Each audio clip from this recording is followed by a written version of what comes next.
NCP থেকে পদত্যাগ করেছেন দলটির জ্যেষ্ঠ যুগ্ম সদস্য সচিব তাসনিম জারা। বিষয়টি নিশ্চিত করেছেন দলের এক যুগ্ম সদস্য সচিব।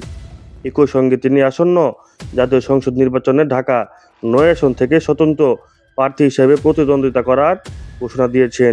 শনিবার সন্ধ্যায় নিজের ভেরিফাইড ফেসবুক পেজে দেওয়া এক পোস্টে তাসনিম জারা জানান, বাস্তবিক প্রেক্ষাপটের কারণে তিনি কোনো দল বা জোটের প্রার্থী না হয়ে স্বতন্ত্র হিসেবে নির্বাচনে অংশগ্রহণ নেবেন।